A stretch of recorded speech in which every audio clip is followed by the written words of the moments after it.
Today I will be showing everyone how to take this stack of boards and turn it into this beautiful coffee table.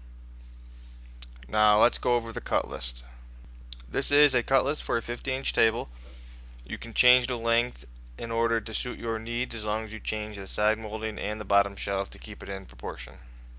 Also, if you want to change the width of the 2x4s, you can only change it by 5.5 inches either way because that is the width of the 2x6s, which you will also have to either add or subtract one of those depending on what you do. The first thing we want to do is build the side frames. We want to build two of them and build them exact, obviously, so the table won't wobble or be off. And make sure your cuts are precise. Measure twice, cut once. You are going to want to use a Kreg jig in order to drill pocket holes so you can hide all your screws. Also, without many tools, the best way to assemble this is to use a simple clamp to hold the boards tight together and insert the screw.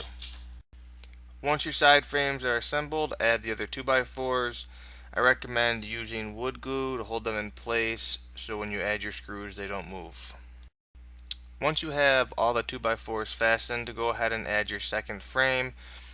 Remember to keep all the boards lined up and square, and your pocket holes should be on the inside or in a place where they will be covered. Go ahead and grab your 2x6s, lay them flat side by side, and assemble them with pocket holes from underneath. Now, building the bottom shelf is probably the most difficult part of this whole table. Because the width is 17 inches and your 1x10 is obviously only 10 inches, you'll have to buy an 8-foot board, cut two 40-inch lengths, and then trim each length to a width of 8.5 inches. So when you combine the two boards, it'll be 17 inches wide.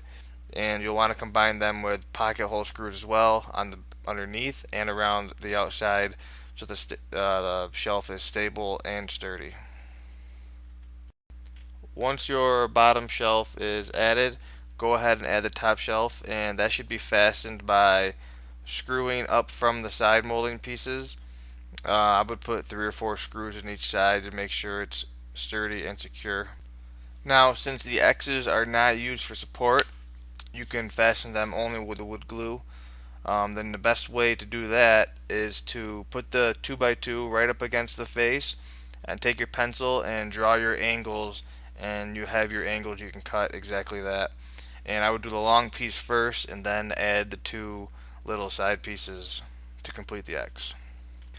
Once the table is complete, the most important step now is to sand it. You want the table to be very smooth so when you eventually add stain or paint, whatever you want to do, you don't see any deformities.